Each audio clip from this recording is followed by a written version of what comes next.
con sencillez de corazón, sintiendo un poco de una situación como inadecuado para poder comunicar todo lo que se agolpa sobre el corazón. He vivido un proceso de algunos años y es difícil muchas veces explicar todos los detalles y las cosas, pero quiero presentar de una forma sencilla delante de los hermanos algunas cosas. No serán muy nuevas porque muchos de nosotros hemos compartido esto en una manera o de otra, hemos ido recibiendo estas verdades que voy a exponer. Quizás lo que voy a hacer más bien es puntualizar algunas cosas esenciales y compartir con ustedes en forma muy sencilla alguna de estas cosas. No pienso que son muy completas, pero sí sacando del acervo de la experiencia de lo que Dios ha estado haciendo, y también lo que he podido compartir con Jorge. Juntos hemos estado durante un tiempo, más de un año, y ha sido una bendición para mi vida estar con Jorge.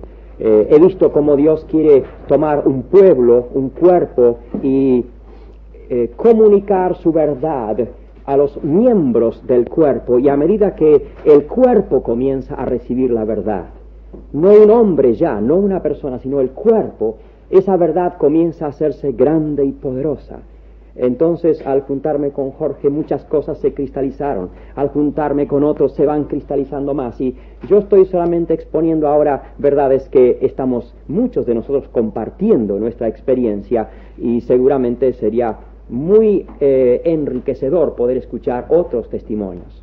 Pero eso viene después, porque todos vamos entrando por una misma regla. Pablo dice, a lo que hemos llegado vamos todos por la misma regla.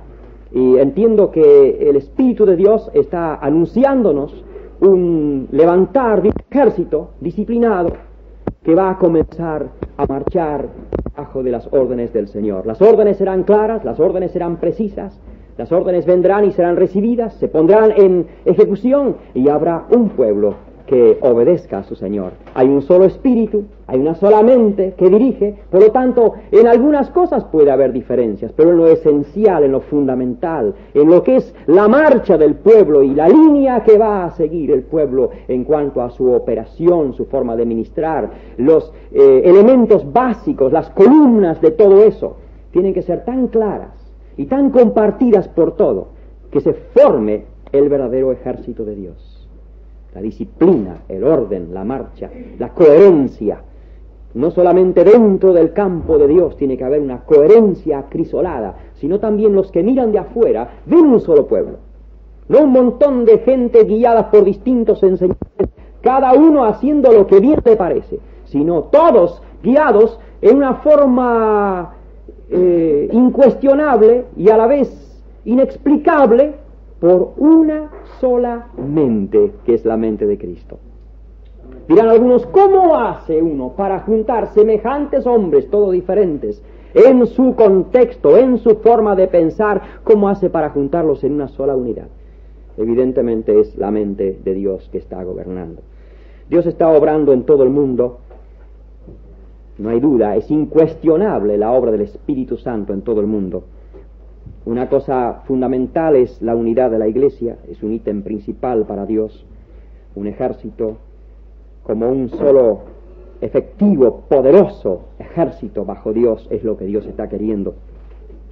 Junto con esto, la preparación de hombres, pastores, líderes, completamente comprometidos, gloria al Señor, completamente comprometidos.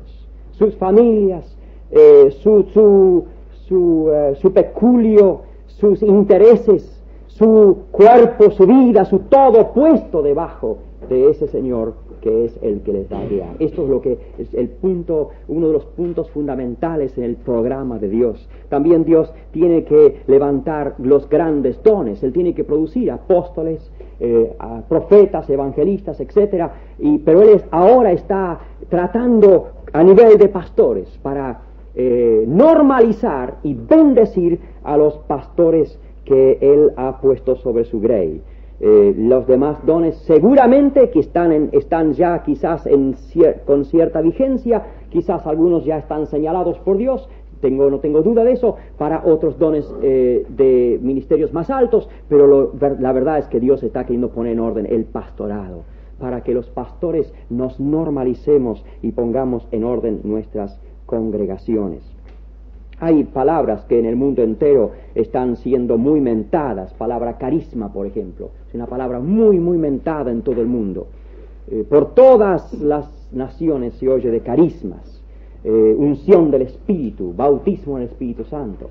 Otras palabras también están siendo muy usadas y saturan la mente de los creyentes en todo el mundo, como palabras, como digamos, discipulado y la obra en las casas, los hogares, es otra palabra que está siendo usada por la cristiandad en todo el mundo. Y todo esto nos hace pensar de lo que el Espíritu Santo está queriendo hacer en estos días.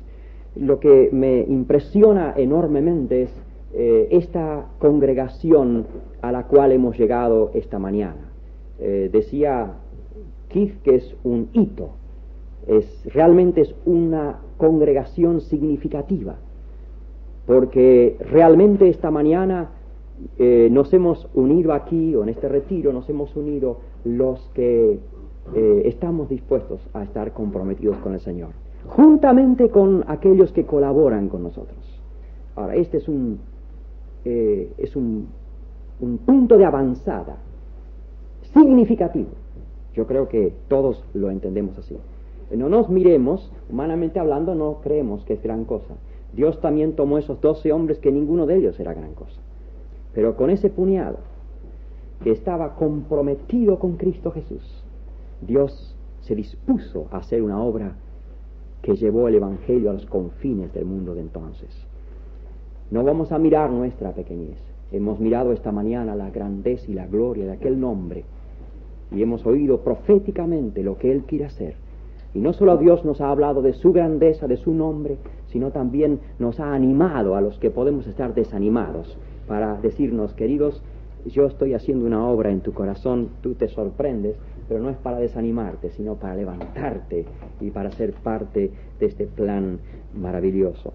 Pienso que es conveniente entender que no estamos congregados de toda la República, sino de Buenos Aires, nuestra ciudad, para tratar un asunto de casa. Nosotros hemos recibido de Dios una responsabilidad y particularmente, en una forma eminente, esa responsabilidad recae sobre nuestro trabajo en esta ciudad. ¿Lo entendemos así? Es nuestra casa, es nuestra ciudad. Aquí estamos, obreros de esta ciudad, hombres que a través de este mover del Espíritu hemos ido congregándonos. Hemos llegado a este punto donde ahora decimos, muy bien, ahora entiendo muchas más cosas. Ahora sí entiendo lo que Dios quiere hacer. Y me uno, me concierto, me comprometo. Entonces vamos a sentir, Dios nos dé esta gracia, sentir la responsabilidad de nuestra ciudad. Es muy grande, pero Dios es grande. Y Él nos va a ayudar. Ahora, en cuanto a unirnos, ir uniéndonos nosotros los pastores, y no voy a hablar de la unidad, solamente quiero enganchar el tema de esta mañana, un punto que se nos dijo es que era bueno que cada uno pongamos nuestras congregaciones en orden. Entiéndame, es decir, trazar líneas en la congregación que pueda ayudar para que al unirnos todos, nuestras congregaciones no sufran, sino que al contrario, nuestras congregaciones entren ya predispuestas, ya preparadas dentro de lo que va a ser la marcha de la iglesia. Es muy importante esto. Yo creo que todos sabemos que estamos yendo hacia dos puntos esenciales. Uno es la unidad de la iglesia, de la cual ustedes saben bien que Dios nos habló en forma eminente. Es tan fundamental ese punto. Todos los que habían creído estaban juntos y tenían en común todas las cosas etc. Y perseverando unánimes cada día en el templo, cada día, no se cansen de juntarse, cada día lo hacían ellos. Y partiendo el pan por las casas, comían juntos con alegría y sencillez de corazón, alabando a Dios, teniendo favor con todo el pueblo. Y el Señor añadía cada día a la iglesia. Había algo que se llamaba la iglesia, porque eso era una unidad gloriosa. Y la intercomunicación, interrelación entre los hermanos, el amor cundía, la unidad se veía patentizada en cada vida y en todo el conjunto. Esa es una de las dimensiones hacia la cual vamos. Y la otra es la dimensión de por las casas, por las casas. La primera, la unidad. Yo entiendo que la unidad es el barómetro de la iglesia. Si la iglesia está unida, es porque todas las gracias están dadas. No puede haber unión sin subordinación, sin humildad, sin espíritu de Cristo, sin gozo, sin verdad. Todo eso tiene que darse para que la unidad se establezca. Además, yo creo que es la imagen de la iglesia ante el mundo. Gloria a Dios. Mi alma está deseando, y creo que la tuya también, deseando esta visión, que el mundo pueda vernos como Cristo quisiera que el mundo nos vea. Aleluya. Es la visión, es la imagen de la iglesia presente.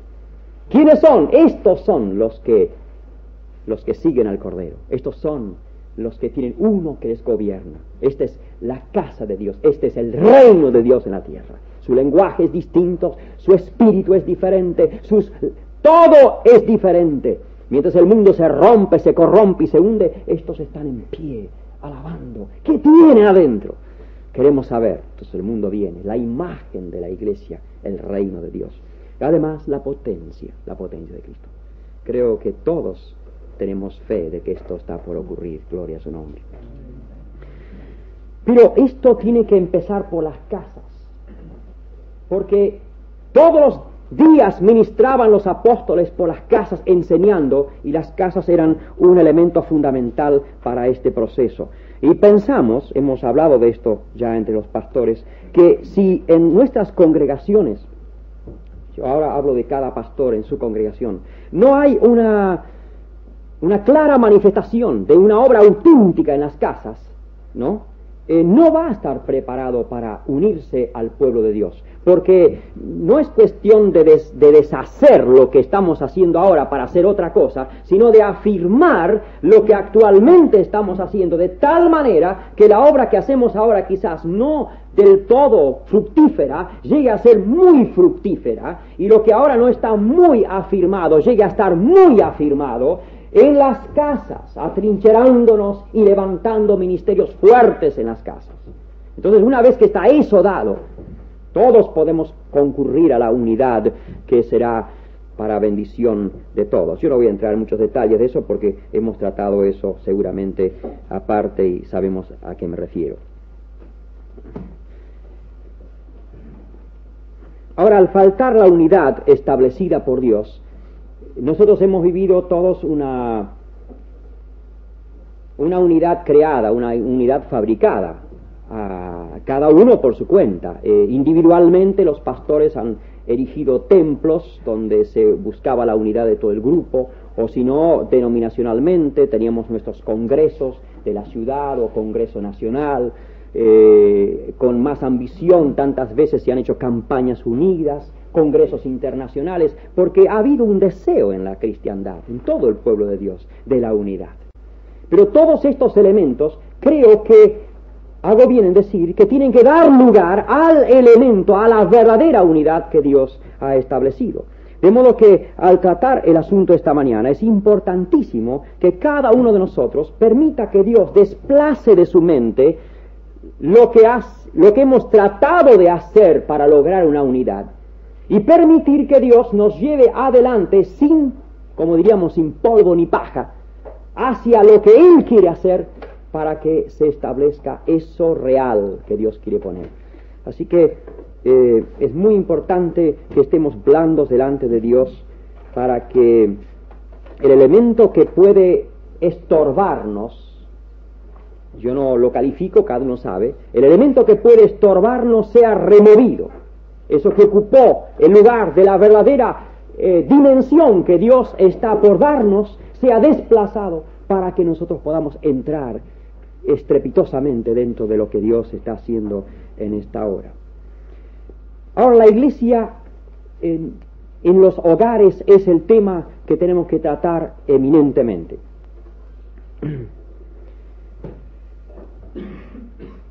Yo quisiera primero decir que por lo menos se notan tres expresiones diferentes, al menos en mi experiencia, lo que yo he podido granjear, tres expresiones diferentes de los grupos en los hogares. Yo no tengo un nombre muy bueno para eso, grupo en los hogares, en fin, yo no diría reunión en los hogares, por una razón que voy a explicar, pero diría el grupo de los creyentes o el grupo de los discípulos en los hogares. Por ahora usaremos ese término, si después descubrimos algo mejor lo usaremos. Encuentro tres expresiones de estos grupos en los hogares. La primera expresión, diría yo,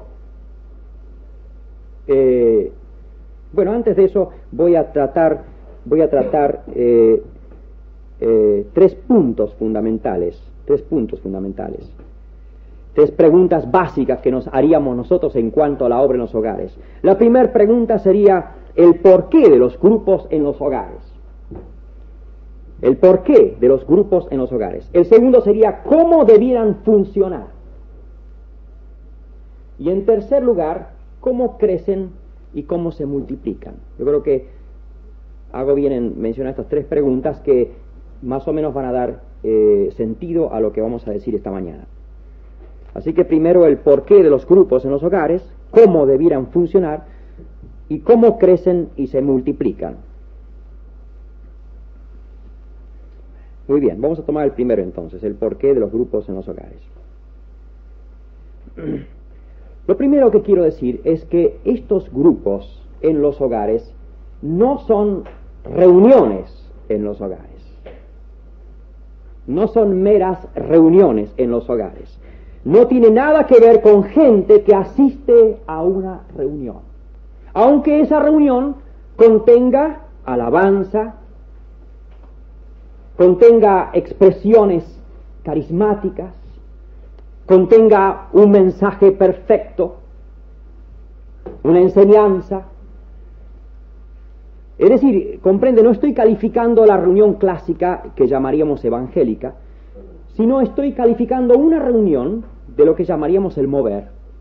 Pero si es nada más que una reunión, yo no calificaría esto como lo que estamos hablando, como lo que estamos queriendo presentar en cuanto a la obra de las casas. Los grupos en los hogares tienen que ser más que una reunión de tal o cual día en el hogar. Tenemos que desplazar de nuestra mente completamente la idea del reunionismo. No diría solamente que eso no es, sino que si hacemos de las casas un día de reunión, hemos dado un golpe mortal a todo lo que Dios realmente quiere poner en nosotros en cuanto a la obra de las casas. No es una reunión, es una obra en las casas. Quizás muchos ahora comiencen a comprender por qué mucho esfuerzo que se ha hecho en los hogares después ha languidecido y les ha traído mucho desaliento. Porque hemos creído quizás que era cuestión de hacer una reunión tal o cual día en la casa, donde se juntaban tales y cuales personas y donde al unirse cantaban, al unirse alababan, al unirse levantaban los brazos, tenían un tiempo hermoso de comunión. Pero eso es una reunión. Y aunque eso es tan precioso y tan necesario, no es el todo, no es la base fundamental. Tiene que haber otros elementos fundamentales que es lo que tenemos que ver. En primer lugar, diría yo que debemos ver los hogares como un lugar excelente desde donde parte la mayor fuerza evangelizadora. Yo no desconozco que vamos a tener campañas quizás y va a haber reuniones masivas de evangelización. No lo descarto, creo que es posible eso. El Espíritu Santo nos lo va a dar cuando llegue el momento. Pero tiene que haber una fuerza básica. Tiene que haber algo fundamental que se mueve continuamente. Y en ese sentido, quiero decir que debemos mirar hacia los hogares como un lugar ideal desde donde parte la fuerza evangelizadora más eminente. Permítame ponerlo así, por lo menos hoy. Ese lugar hacia donde convergen los discípulos que son ganados para ser formados. Y ese lugar donde se los une al cuerpo y aprenden a funcionar. Dos cosas hay aquí: formación de discípulos y formación de cuerpo. No se puede formar cuerpo solamente en reuniones. Tiene que haber como decía anoche Keith, un tete-a-tete, un encuentro personal, individual, unos con otros, un conocernos profundamente. El ministerio individual que se puede dar precisamente según la necesidad de cada uno. No se puede dar en una gran reunión. Ni tampoco se puede dar en una pequeña reunión cuando es nada más que reunión. Tiene que darse en un movimiento semanal continuo de relación. Esa casa no es la reunión del viernes, sino es una actividad semanal, constante, de encuentros de 2, de 3, de 1, con aquel, un grupo allá. Continuamente tiene que estar desenvolviéndose el ministerio. Yo ahora entiendo lo que quiso decir Lucas cuando escribió que todos los días por las casas no cesaban de ministrar y de enseñar, de ministrar y de predicar. Entonces, en ese contexto, se llega al individuo y la formación del discípulo se da, y también la formación del cuerpo. Te dicen, bueno, ¿por qué? ¿Qué diferencia hay? Hay una diferencia. Una cosa es formar discípulos buenos, santos, hábiles, y otra cosa, un poco distinta, es formar cuerpo. Porque en este caso último tenemos que relacionarlos unos con otros para que aprendan a moverse juntos, vivir juntos y desarrollar los dones en el ámbito de iglesia para la gloria de Dios. Ninguno es muy hábil solo. Ninguno funciona muy bien por su cuenta. No es cuestión de traerlos a la reunión y decir, bueno, ahora están sentados juntos, muy bien, ahora están juntos. No, es cuestión de que el cuerpo comience a funcionar, es decir, la intercomunicación y relación. Yo me acostumbro a un compañero, y él y yo a otros más, y hay una intercomunicación que produce obras para Dios.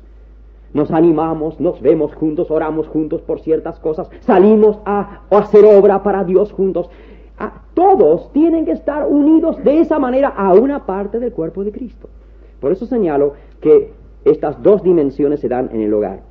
Primero, la fuerza evangelizadora que atrae a los discípulos, convergen hacia el lugar, son ganados y son formados como discípulos. Y en segundo lugar, donde se los une al cuerpo es allí, y aprenden a funcionar como miembros del cuerpo. Por lo tanto, es el lugar donde se forma iglesia, y en donde la iglesia aprende a funcionar como iglesia. ¿Me lo acepta? Las grandes reuniones y los grandes ministerios son de un valor indiscutible. No hay nada que hacerle. Es muy importante tenerlos grandes. Pero aquí es la fuerza, es la rueca de Dios, donde se va formando la tela. Aleluya. Ahí en el hogar es donde ocurre mejor el milagro de los nacimientos, del crecimiento, de la función de los discípulos. Luego también la pequeña, constante obra de los hogares, cuando es compartida por toda la iglesia, produce frutos insospechados. Voy a decir de nuevo, la pequeña, si quieren ustedes, humilde, una obra casi inadvertida, no hay bombo ni platillo, es una cosa suave, no hay grandes siervos, todo es una cosa a nivel simple, sencillo. Constante, la pequeña, constante obra de los hogares, cuando es compartida por toda la iglesia, miles de hogares, aleluya, funcionando así, Yo cuando digo así no estoy hablando de militarizar los hogares, no estoy diciendo que todos van a funcionar en el mismo día y de la misma forma van a empezar y terminar. Estoy diciendo que el espíritu, la motivación, la visión de cada uno de los hogares es compartida al unísono por toda la iglesia. Entonces la pequeña, constante obra de los hogares, cuando es compartida por toda la iglesia, produce frutos insospechados, tanto en cantidad como en calidad. Cuando se tiene una clara visión de sus posibilidades, llega a ser un instrumento clave, insustituible. Yo no encuentro que pueda sustituir eso, para llevar a cabo la obra que el Señor demanda de nosotros en estos días. No podemos dejar de mencionar aquí que no es nada nuevo esto. Esto es algo que fue compartido por los primeros creyentes, por los apóstoles y el Señor. Ustedes leen las Escrituras, van a encontrar la continua referencia a los hogares.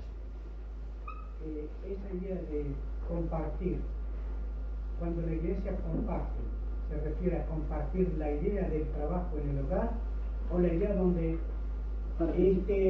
participan no solamente un individuo es responsable de un hogar, sino que ese hogar también está abierto para que otros miembros de la congregación también tengan acceso y ministren? ¿Es una participación solo desde el punto de vista de la idea Sí. o en la práctica también? Yo había dicho de esta manera, el sentir que tenía yo al decir esa frase era el siguiente, que no es que, digamos, si hay 100 pastores o 20 pastores y hay 2 de ellos que tienen esta gran visión de las casas, eso no es lo que Dios quiere. Pero cuando los 20 o los 100 tienen la visión de las casas, se multiplica este ministerio en miles de hogares. Entonces, en ese sentido digo que cuando es compartida por toda la iglesia, no me refiero a que las casas se transformen en un lugar donde personas vengan a visitar de distintos lados. Eso es detrimental para la obra de la casa. No sé si a eso te referías. Sí. No, eso creo que es detrimental. Que se visiten entre varios grupos de hogares, alguna vez aquí y otra vez allá, eso es muy beneficioso.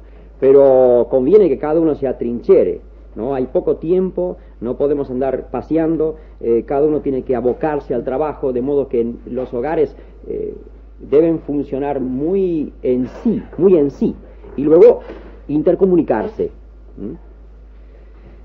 Me refería a eso, el buen beneficio, el buen resultado de un hogar, significa que si toda la iglesia, todos los pastores comparten ese beneficio y ponen a funcionar los hogares, se hace una obra grande indiscutiblemente.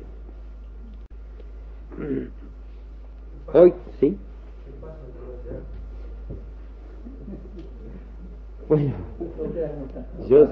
yo te recomiendo que sea. No, sucede lo siguiente, que nos volvemos indefectiblemente, yo no veo ninguna forma de evitarlo, a las reuniones, al reunionismo, donde se llega a no conocer quiénes están con nosotros. Tenemos mucha buena voluntad, nadie niega que estamos deseosos de conocer a todos, pero no se dan las condiciones. Sí, de vivir como hipócritas. Y vivir como hipócritas.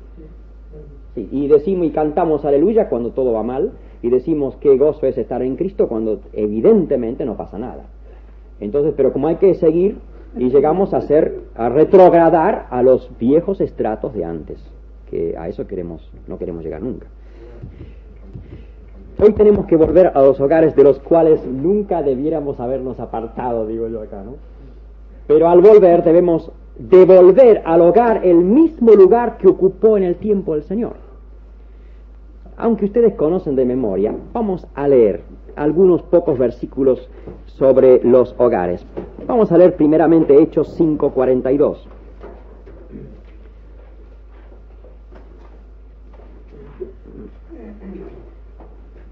Hay una preguntita. ¿Vos estás todavía en la parte de el por qué de los hogares? Sí, el porqué de los hogares. Si no pasé al cómo.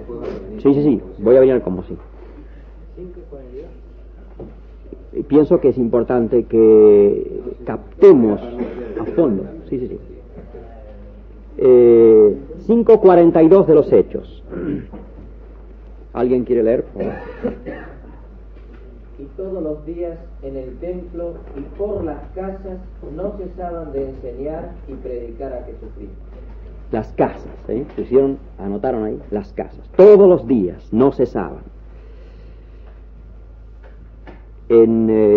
Ahí tenemos el hecho que se predicaba y también que se ministraba. Dos funciones, se predicaba y se ministraba. Veamos Hechos 2:46.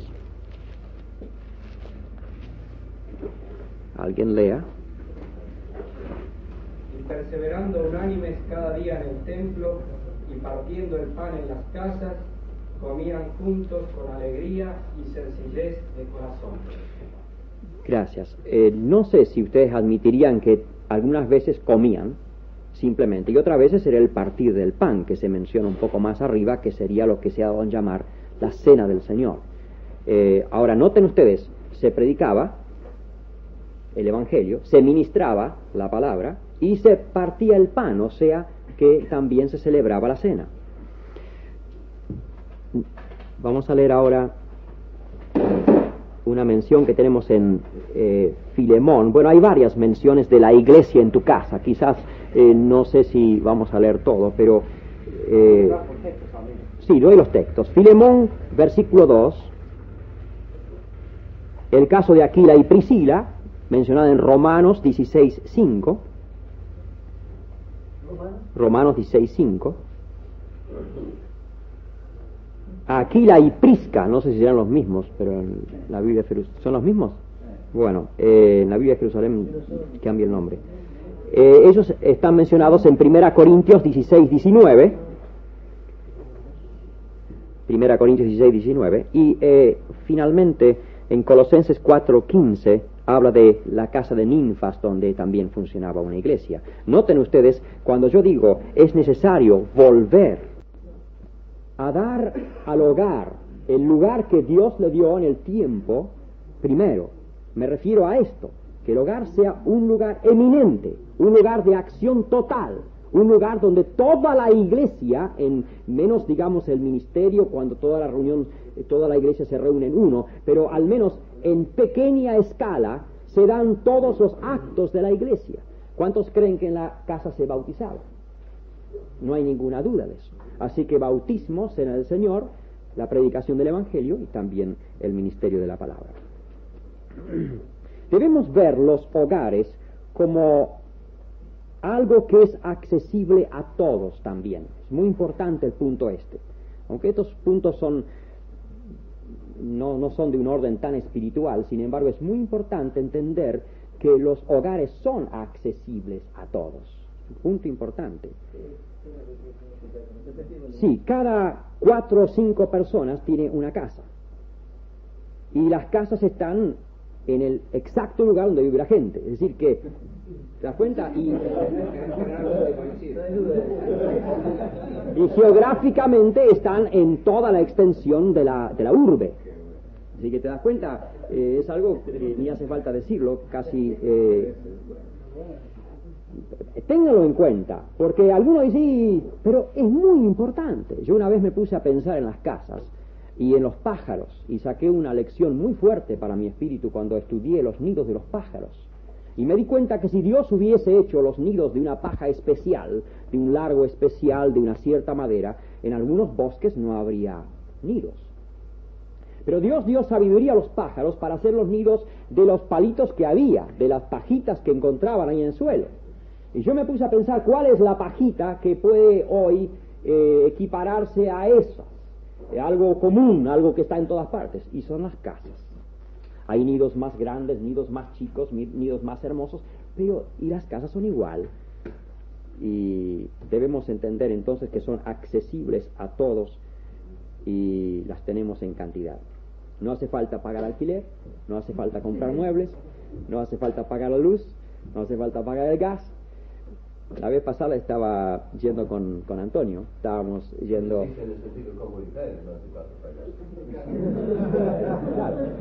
en el sentido comunitario, cuando... Sí, pero yo lo digo de esta manera. Yo no digo que si alguna vez la comunidad ve la necesidad de los dueños de casa y les ayudan con la luz. No digo que eso no se pueda hacer, se debe hacer. Pero normalmente todos los que concurren encuentran la casa ya limpia, barrida, la luz encendida, no hay que pagar nada, los muebles presentes y todas las comodidades de un hogar. Es notable porque me acuerdo antes con el famoso templo, ¿no? Los esfuerzos que hacíamos para tratar de hacerlo cómodo y darle calor de hogar. Yo una vez me puse a pensar cómo podía cambiar esos vetustos, fríos y duros bancos en algo más agradable. Y había que gastar una millonada. Pero las casas ya está todo arreglado. ¿Te viene la casa? La vez pasada con Antonio íbamos caminando hacia la casa de David. Veníamos de Casanova, íbamos a Rafael Castillo. Y yo le decía, Antonio, así hablando en un lenguaje como quien hablara de lejos, decía, porque tenemos varias propiedades muy importantes. Ahora vamos a visitar una propiedad de la iglesia que tenemos nosotros en una esquina, tantos metros por tantos metros, con un edificio así, así, así, que tiene cuidador y cuidadora, jardinero y todo. La iglesia tiene todo esto. Y él me miraba a mí, medio así como diciendo, ¿de qué está hablando Iván? Y llegamos a la casa de David. Y ahí está. Y de esto tenemos 20 y pico, le digo. Nunca tuvimos tantas propiedades.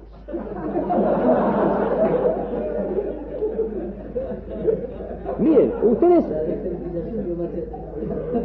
ustedes se ríen, pero miren, ¿alguno de ustedes tuvo la tristísima experiencia de levantar uno de esos mausoleos que sabíamos levantar en una esquina y tratar de buscar un casero?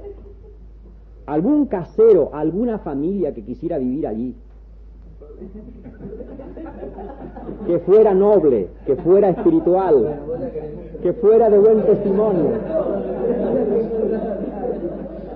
Bueno, es tremendo. No, yo digo una cosa muy seria, los problemas que hemos tenido con el mal ejemplo de algunas familias que han vivido allí, todo eso terminó. Y luego los ponemos allí como algo raro dentro de una cosa más rara. Pero, hermanos, aquí son hogares donde todo el día hay alguien saliendo y entrando por la casa. Los chicos juegan, salen con sus bicicletas, los esposos van por la calle, por la vereda. Todo el mundo sabe que esa casa está accesible. A cualquier hora del día o de la noche, alguien puede llamar a la puerta y siempre hay 1, 2 o 3 que vienen a atender el timbre. Es muy importante tener en cuenta eso tan sencillo y común, qué precioso es para la obra de Dios, para poner en sus manos. Debemos ver los hogares como el lugar que de por sí satisface las necesidades culturales de todo el pueblo. Un hogar más cómodo, un hogar menos cómodo. Por lo menos donde yo trabajo, y Jorge, tenemos algunos hogares que son palacios. Y ahí concurre gente de primera línea digo en el sentido social. Gente que acostumbrada a ese ambiente, se sentirían incómodos en otro. Ahora, hay también algunas casitas muy modestas. Yo no digo dónde está la mayor bendición, solamente digo que en algunas casas grandes y muy cómodas, algunas personas se sienten muy a gusto de venir a ese lugar. Y se convierten y se llenan del Espíritu Santo, lo mismo que en los otros lugares. La casa obedece también a esta dimensión, el estilo de vida de cada uno. Ofrece también las condiciones más favorables para atender un pequeño grupo de personas, desde niños hasta ancianos, y las varias habitaciones ofrecen una oportunidad inmejorable, varias habitaciones, cocina, baño, garaje, un dormitorio, varias habitaciones proveen oportunidad para reunir a la misma vez distintos grupos, distintos niveles espirituales de personas. ¿Comprenden?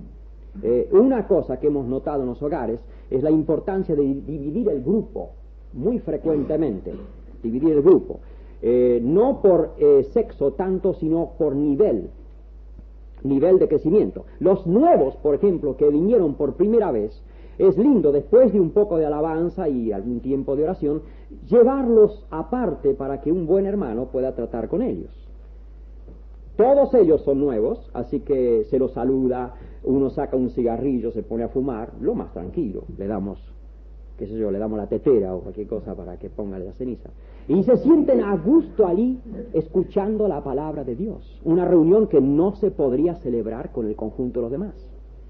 Los que recién están dando sus primeros pasos en Cristo tienen todos algo en común, preguntas en común. Al llevarlos a otra sala y al hablarles a ellos, es una bendición. Esa reunión dura 2, 3 horas y nadie se cansa. Y los que están muy crecidos, ellos quieren un lugar aparte para orar, para planear. Es otra dimensión. Entonces la casa se presta maravillosamente para esto. No hace falta gastar millonadas para poner los departamentos ahí, esos edificios que hacíamos antes.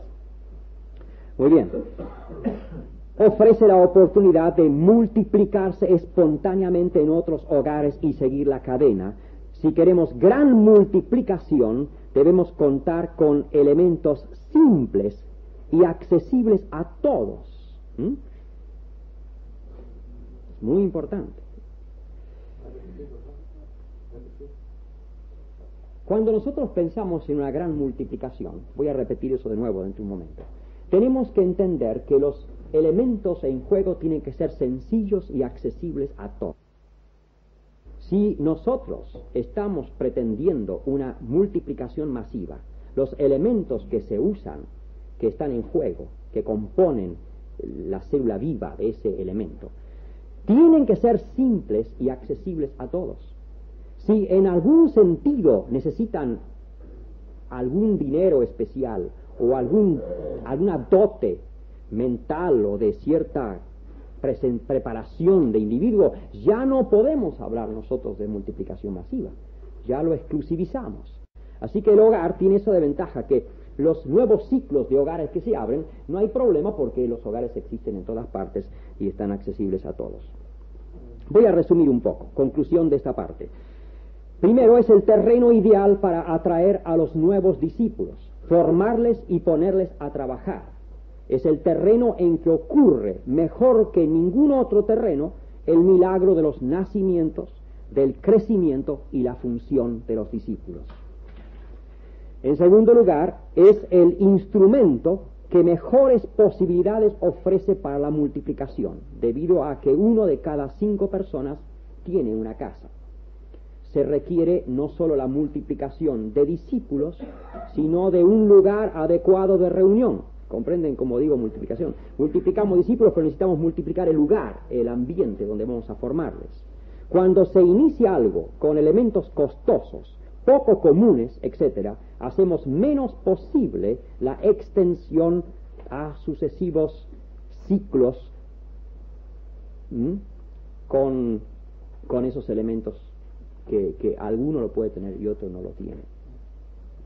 Lo contrario ocurre cuando lanzamos algo que está al alcance de todos. Yo tengo que poder decir a mis discípulos, una vez que han crecido, ahora vayan y hagan exactamente lo que yo he hecho y háganlo con los elementos que lo hice y cómo lo hice. Ellos tienen que poder imitar la obra del maestro.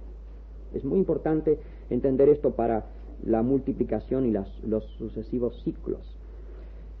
En tercer lugar, lo adecuado que resulta por sus varias habitaciones, sus comodidades, no demanda derogación alguna, ofrece comodidad ideal, calor de hogar, no se discute, para todas las edades. Y la multiplicación, la multitud de hogares disponibles en todos los puntos geográficos, lo hace capaz de proporcionar una gran multiplicación. En cuarto lugar, obliga a la función de pequeños grupos. Cuando estos crecen en número, pronto están apiñados, se produce una saturación, pronto, 20, 25 ya. Entonces se impone el desdoblamiento. No vamos a decir, bueno, ahora vamos a voltear la pared del comedor, vamos a hacer el garaje y el comedor una sola cosa. Nada de eso. No se voltean paredes, no se ensancha el hogar, se multiplica en otros hogares. ¿Comprenden? Es decir, que llega un momento que es como una caldera cuando llega la presión al máximo, y aquí no se puede tener 30, 40, 50, 60 personas en una casa. Llega un momento que eso no se maneja más ya.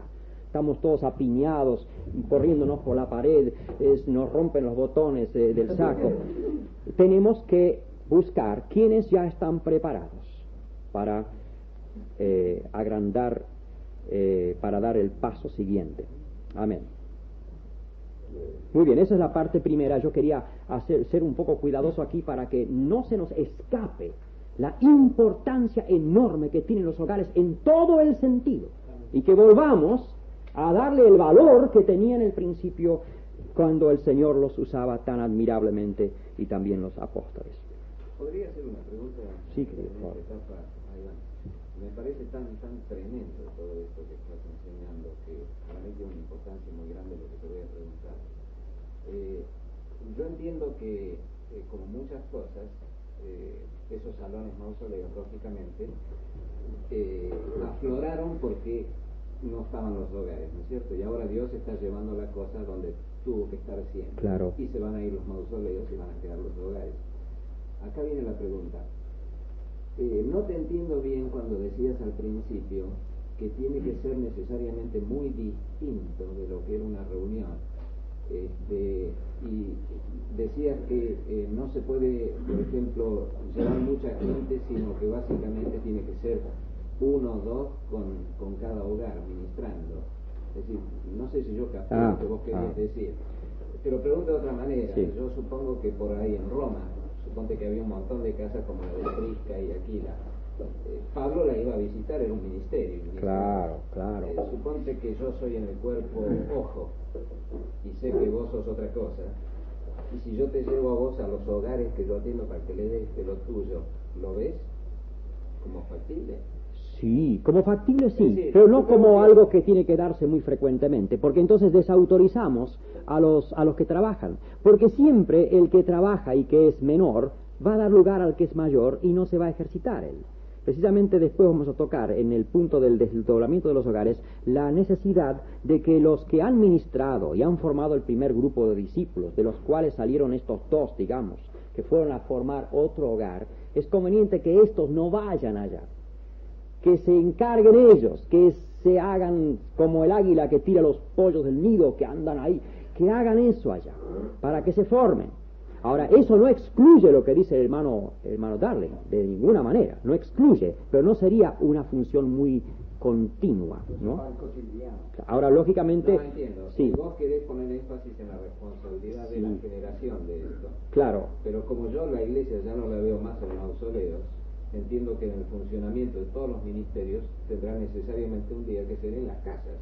Claro que tiene que todos darse. Esos ministerios que Dios da para, Sí. para el cuerpo van a tener que hacer lugar en todas las casas, por él de Buenos Aires. Sí. No sé cómo ni cuándo, pero... Una reunión unida. Sí, yo iba a decir pero eso. es porque nosotros tenemos todavía el concepto de reunión unida, pero en una de esas después ni eso vamos a tener. No, sin Puede embargo, funcionar de otra manera. pienso que a esta altura convendría aclarar una o dos cosas. En primer lugar, la importancia, eso vamos a verlo después, pero la importancia de dejar al grupo nuevo que trabaja para que sean responsables de todos los actos y busquen a Dios. Hay unos detalles que yo después quiero dar sobre eso, para que ellos funcionen.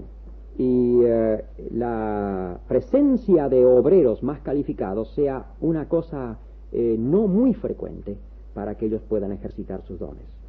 En segundo lugar, nunca pensemos que un hogar puede ser la iglesia. La iglesia en tu casa yo la escribiría con una I minúscula, jamás la escribiría con una I mayúscula. Yo digo que es todo esto que estamos diciendo, de que no es el lugar eminente de la alabanza, ni de... Es decir, voy a empezar de nuevo. En los hogares alabamos, tenemos carismas, sucede todo eso, pero tiene que suceder en el contexto de una operación constante de ministerios variados, no de todo el ministerio de la iglesia, pero ministerios variados capaces de formar vidas en el A, B, C y D, hasta donde den. No estoy hablando de que ahí están todos los ministerios. Pero por otro lado, solamente los hogares tendrían una gravitación, una estabilidad sana, si están respaldados por la gran reunión de todos, porque esa gran reunión de todos es fundamental, donde se obtienen los ministerios, todos los ministerios conjuntos funcionando, y todos los hogares deben recibir ese ministerio. Eso Dios nos va a ir enseñando seguramente estos días. Perdóneme, haría una pequeña observación, que quizás en este momento vemos muy importante esa reunión grande y unida, más por nuestra tradición que otra cosa, porque en muchos lugares del mundo donde ha sido absolutamente prohibido, imposible tenerla, las iglesias han seguido igual, ¿no? Es decir, que lo digo simplemente para enfatizar el valor de lo que estás diciendo, que si esto no marcha, la iglesia no marcha. Si el otro no marcha, la iglesia puede seguir marchando.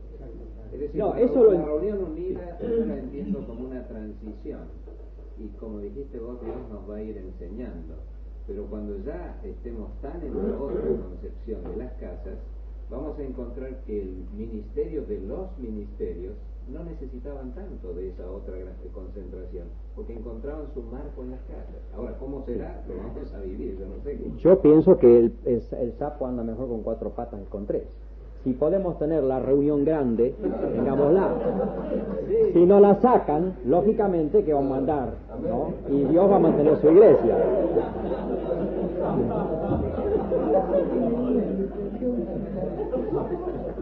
Simplemente porque muchos No. tienen buenas reuniones, la iglesia marcha. No, Es claro. un engaño. No, pero hay una... Jorge me enseñó... Quiere decir que la base de la edificación Sí. de la iglesia está en la casa. Claro. Si eso no hubiera, Amén. Ah, la sí. iglesia no se edifica. Sí. Lo otro es una expresión de gloria, de cuerpo, de Es comunión. una fiesta. Exacto. Claro, porque lo que mantiene la unidad de las casas es una fiesta, pero como me enseñó Jorge, y yo tuve dificultades en absorberlo primero, pero luego me lo tragué todo íntegro. En la reunión grande hay una gracia de Dios que viene. Hay una gracia. No, pero No hay es una nada. fiesta de Dios. Una fiesta. No, y vos decís fiesta, yo entiendo, es una alegría de todos, pero hay una gracia que se Me imparte. refiero a la fiesta de La fiesta de Dios, que es la gracia. Bien. Ahora, el punto siguiente es cómo debiéramos funcionar.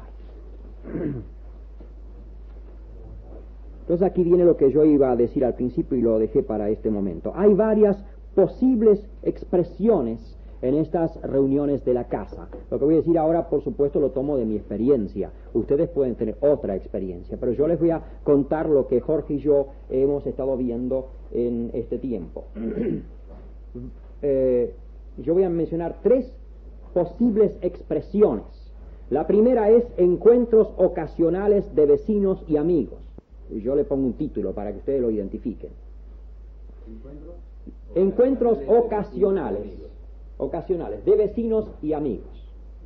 Es muy importante eso, porque ahí es donde empieza la casa. Segundo, encuentros semanales de grupos de vecinos, en día fijo, encuentro semanal en un día determinado. El primer caso que yo mencioné, este es el primer paso hacia el establecimiento de un grupo en el hogar. Este segundo caso es lo que sigue de esta situación recién expuesta, que por gravitación de los acontecimientos, en el primer caso, sucedidos en el primer caso que yo planteé, voy a explicar enseguida, sucede que viene el segundo paso, que es el encuentro semanal de grupos de vecinos en un día determinado.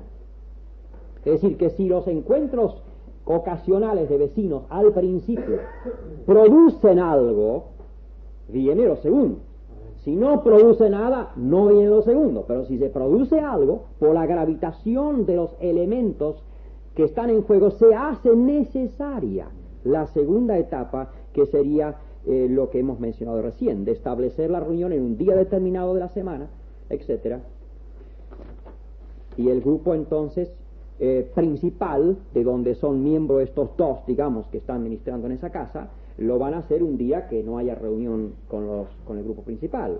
Si el grupo principal se reúne los viernes, ellos van a hacer esa reunión de todas las semanas el martes, el miércoles o el jueves, para que ellos el viernes estén en la reunión que les corresponde. Son 2 etapas primeras que yo marco aquí en la formación de un grupo en el hogar. Voy a terminar con este punto acá. Recordarán que recién estaba diciendo lo siguiente, que la primera expresión de la reunión de la casa sería los encuentros ocasionales, que daría lugar, por gravitación de los acontecimientos, a la necesidad de establecer una reunión semanal. Es decir, se convirtieron algunos, están sedientos, son estables, vienen siempre, ellos mismos dicen, quizá nosotros los empujamos un poco, pero ellos mismos dicen, qué lindo sería que todas las semanas nos reuniésemos. Entonces se da que se hace la segunda reunión, el segundo tipo de reunión, que sería en un día determinado para este pequeño grupo que se inicia en la casa.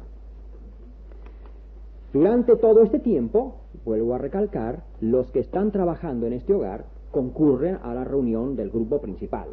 Son discípulos que están haciendo lo que todo discípulo debe hacer, abrir su casa. Después vamos a aclarar un poquito más eso. Importante, hermanos, anotemos esto. Veo necesario aquí hacer referencia a un punto cardinal, que es esto que decíamos de que los acontecimientos, la gravitación de los acontecimientos hace necesario.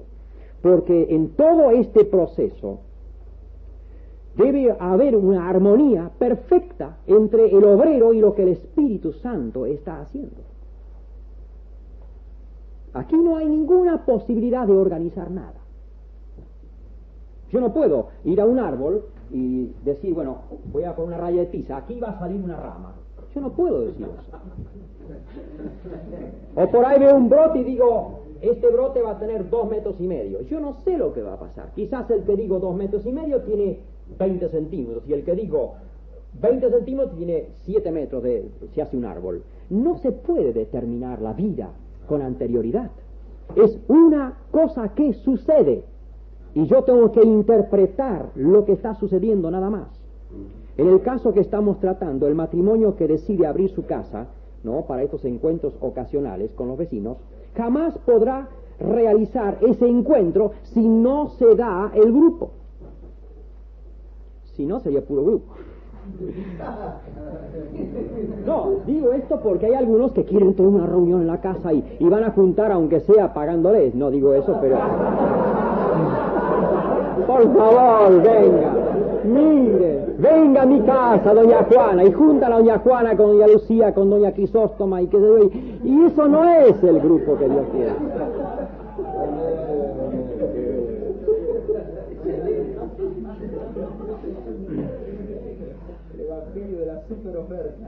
Sí. Los discípulos tienen que ser enseñados a tener paciencia y a esperar en Dios.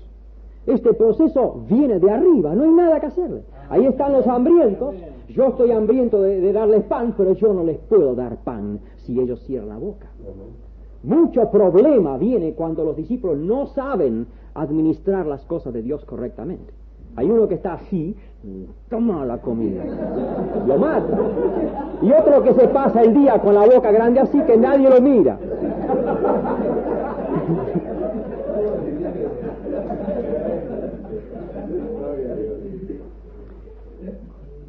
Yo anoto así: el comienzo y las sucesivas etapas de esta obra solo se dan en la medida que el Espíritu lo hace, lo promueve, y no según lo hemos determinado o planeado nosotros. Pero nuestra parte no es menos significativa, es muy importante. El comienzo y las sucesivas etapas de esta obra solo se dan en la medida que el Espíritu lo hace, lo promueve, y no según lo hemos determinado o planeado nosotros. Ustedes ven a un discípulo venir, es un culto, bien vestido, habla muy bien, tiene un dominio de la palabra, y uno dice, aquí hay un varón de Dios que va a hacer caer el mundo de rodillas cuando predique. Y no pasa nada. Usted venir otro ahí, y no vale ni 5 de nada, y uno dice que habla mal, pero hay algo ahí adentro. ¿Qué hay adentro? Yo me acostumbré a no mirar lo que se ve. Nosotros tenemos que estar, yo anoté 3 cosas fundamentales. Tenemos que estar atentos, o sea, discernir lo que el Espíritu está haciendo, Sí, perdón, vos te faltas tres cosas fundamentales.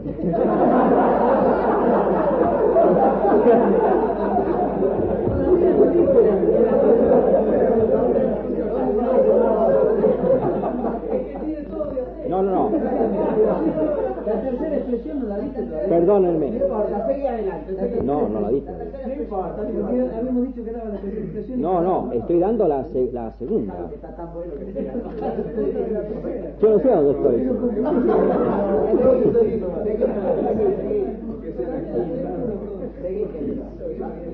Estamos en cómo debemos funcionar.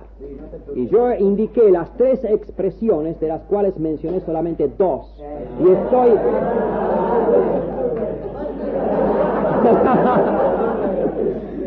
Jorge me está enseñando a ministrar. Pero estás desarrollando la segunda todavía, Sí. no terminaste. Y estoy ahora, las tres cosas fundamentales, pero... tienen que ver con lo que tiene que ver el discípulo para ver lo que está haciendo el Espíritu. Entonces la primera es estar atentos, o sea, discernir lo que el Espíritu está haciendo.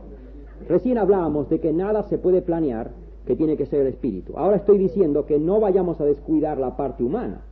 Y estoy diciendo que la función del discípulo es discernir, primeramente, estar atento a lo que el Espíritu está haciendo. Esto tenemos que enseñarlo. Es muy importante. Tenemos que mirar más allá de la cara, tenemos que mirar los corazones, tenemos que estar atentos y algunas veces probar un poco y luego retirarnos a ver qué pasa hasta darnos cuenta de lo que el Espíritu está haciendo. Segundo, actuar con sabiduría, estando preparados bien con los, tercer punto, recursos. Así que atentos a actuar y recursos.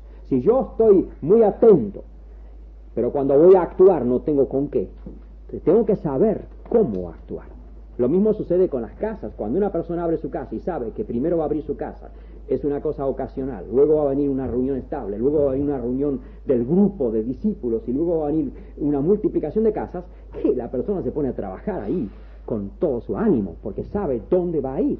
Lo mismo cada discípulo tiene que saber a dónde va a llevar a cada uno hasta que lo pone en el apostolado. Tiene que haber una progresión, nada de, no el achatamiento que viene por no saber cuál es el próximo paso. Muy bien, terminamos ahí.